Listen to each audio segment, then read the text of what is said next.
This is JDTFridaysFan97 News. Good evening, everybody. JDT Fridays Fan 97 here, and welcome to JDT Fridays Fan 97 News. And on today's JDT Fridays Fan 97 News, I wanted to tell you about the latest update on the Paramount-Warner Discovery merger that is for June 2nd, 2026. And before we get started, I wanted to remind you guys that if you like this video, give it a thumbs up and subscribe, comment, subscribe, hit that bell, and join my Facebook group and follow me on social media. So yeah, thank you guys for supporting me and enjoy the video. Alright guys, I'm here on the wrap on Apple News Plus, on the Apple News app, and it says, European Commission aims to wrap Paramount-Warner merger review in July. It says, the European Commission is set a provisional deadline of July 7th to make this decision on Paramount. The European Commission is set to provisional deadline of July 7th to make a decision on Paramount and Warner Bros. Discovery's pending $110 billion merger. The EC spokesperson confirmed to the Wrap that it has been formally notified of the transaction and updated its website with the deadline on Tuesday. Representatives for Paramount did not immediately return the Wrap's request for comment. Under its Phase 1 investigation, the EC has 25 working days to decide whether to clear a merger request remedies or move to a Phase 2 investigation. During this investigation, the regulatory typically requests information from the merging companies or third parties, which can include a questionnaire seeking views on the merger, as well as other contacts with market participants aimed at clarifying the conditions for competition in a given market or the role of the merged companies in that market. Towards the end of Phase 1, the Commission will hold a state of play meeting with the parties merging where they are informed of the results of the Phase 1 investigation. More than 90% of all cases are resolved in Phase 1, generally without remedies.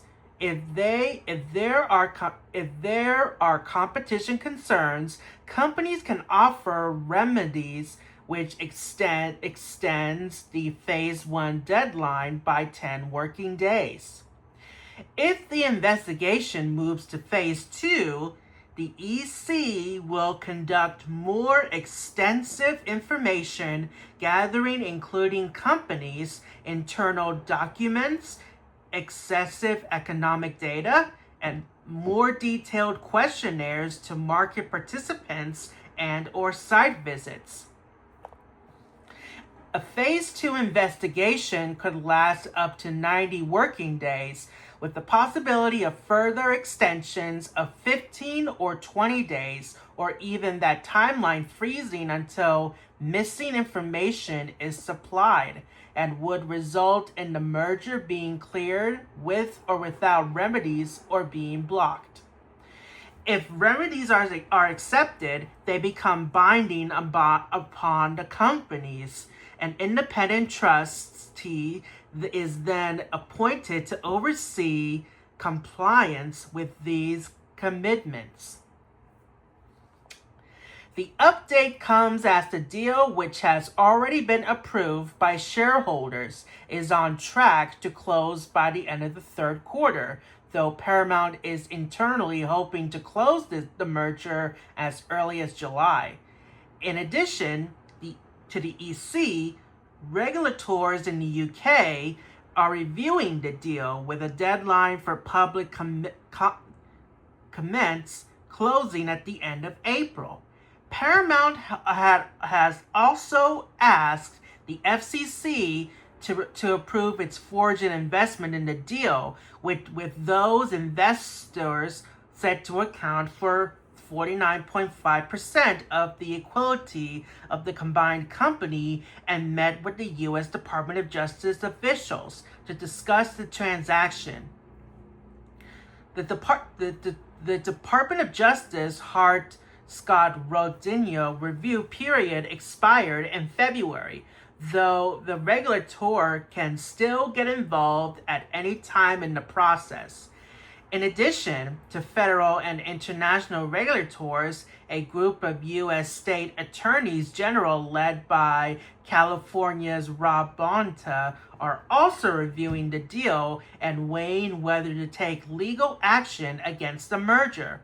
Bonta previously told The Wrap the red flags are everywhere where you have a merger of this type, and that the states are prepared to act timely, but declined to provide a specific timeline for which a decision could be made. In addition to federal and internal regulators, the group... In the recent regulatory filing, Paramount disclosed that it has received subpoenas or civil investigate demands from various state AGs.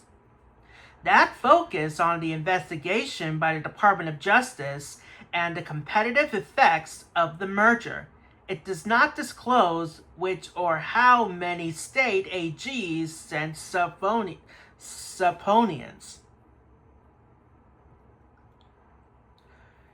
In a recent regulatory filing, Paramount disclosed that it has received subpoenas. I already read that already. Sorry. If I messed up, sorry about that. In the event of the transaction does not close until close by September 30th, WBD shareholders will receive a 25-cent per share ticketing fee for each quarter until closing. In the event that the deal does not close at all due to regulatory matters, Paramount will pay WBD a $7 billion termination fee. All right here. Press freedom groups warn CNN is next after 60 Minutes amid existential threat of Paramount merger.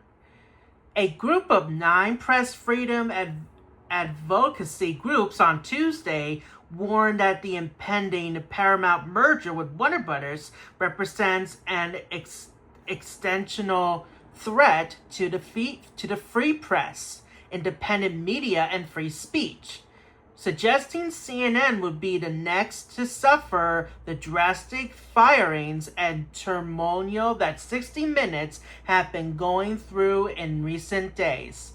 The firings of 60 Minutes are a gross sticky effort taken straight from an authorization handbook to appeasance a sitting president and dismantle one of the loudest voices in investigative journalism.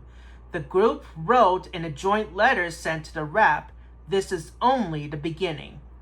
The undersigned include the Coalition for Women in Journalism, Committee for the First Amendment, Common Cause, Democratic Defenders Fund, International Documentary Association, Freedom of the Press Foundation, Free Press, National Press Photographers Association, and Reporters Without Borders.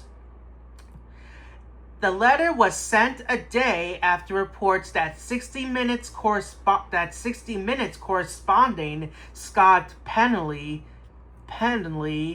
the decorated journalist and former CBS Evening News anchor, blew up at the show's new executive producer, Nick Bilton, at a Monday morning meeting, says CBS News chief Barry West. was murdering the 57-year-old TV news magazine and questioning his qualifications. West did not attend the meeting, but reportedly because staff had been vocally upset about a wave of firings from the week before. Bari West's shameless actions fulfill the Ellison's commitment to President Trump to remake CBS to his liking, the letter continues. Larry Ellison reportedly promised to do the same at CNN if allowed to take control of the pending Paramount-Warner Brothers Discovery merger, not because it makes any business sense, but because they seek to control the public discourse. The Paramount merger represents an existential threat to the free press, independent media, and free speech in this country and beyond, and should not be allowed to move forward. We cannot let this blow to the bedrock of the democracy be lost in the constant barrage of scandal, corruption, and abuse of power. We have to make the story heard. It's what 60 Minutes would have done. It's what the Fourth Estate is tasked with doing. It's what Trump and the Ellisons want to prevent. Don't let them. And finally tonight, here, Paramount chief lawyer slams Fear-Mongering Warner Brothers merger critics. The top lawyer for Paramount Skydance slammed many of the opponents of the company's attempted takeover of Warner Brothers Discovery through fear-mongering and antiseptic views. In an interview with the Los Angeles Times, McAdoraham alleged that the pending WBD merger to the tune of $111 billion was being fought primarily by sowing fear through the industry, saying he believes the merger would actually create jobs and opportunities. Politics is part of life. It's part of the beauty process of democracy, Delorham said. Generally, we are very empathetic for the folks in Hollywood, but this transaction will actually create more and better and exciting jobs. David Ellison is an absolute lover of films. He is a filmmaker himself. For the first time, you are getting an owner who comes from the creative side. He continued, let's be honest, there's a lot of fear-mongering, particularly from people in Washington, D.C. They are running a political campaign. Some of these people are trying to inflict harm on this transaction, really because of their own antiseptic views. Regulators and law enforcement officials will see right through that. The merger has raised many concerns throughout Hollywood and the Senate Antitrust Committee. Cory Booker tried numerous times to get Ellison to sit in on a hearing about the merger, but those invites were declined. An open letter with signature from more than 5,000 filmmakers and actors have circulated as Ellison $110 billion acquisition of Warner Brothers Discovery barrels onward.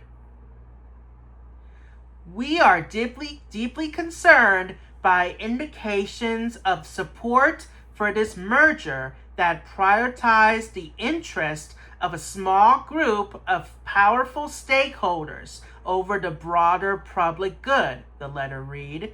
The integrity and independence and diversity of our industry would be grievously compromised. Competition is essential for a healthy economy and a healthy democracy. So it's thoughtful regularization and enforcement. Back in September, film workers for Palestine published an open letter pledging to avoid working with Israel film institutions that the group deems are implicated in geonetic and apartheid against the Palestinian people. The letter received over 4,000 film industry professionals' signatures. Notable signatories include Emma Stone, Io Edibirari, Mark Ruffalo, Tilda Swinton, and Andrew Garfield.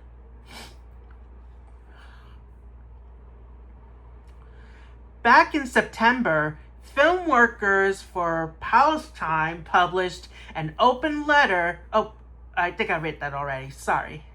Paramount condemned the letter with a response their own days later. We do not agree with recent efforts to boycott Israel filmmakers, the statement said, silencing individual creative artists based on their nationality does not promote better understanding or advance the cause of peace. Oops.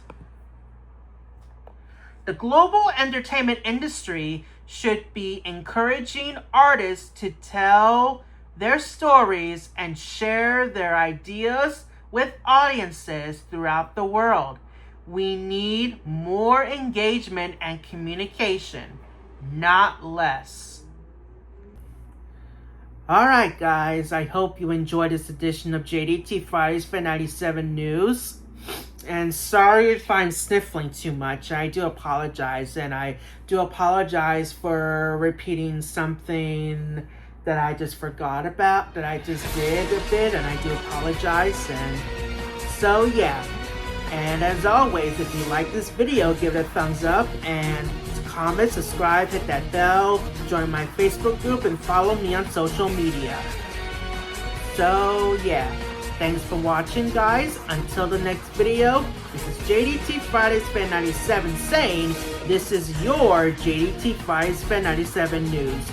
Be good, or I'll come over there and block your underrated privileges.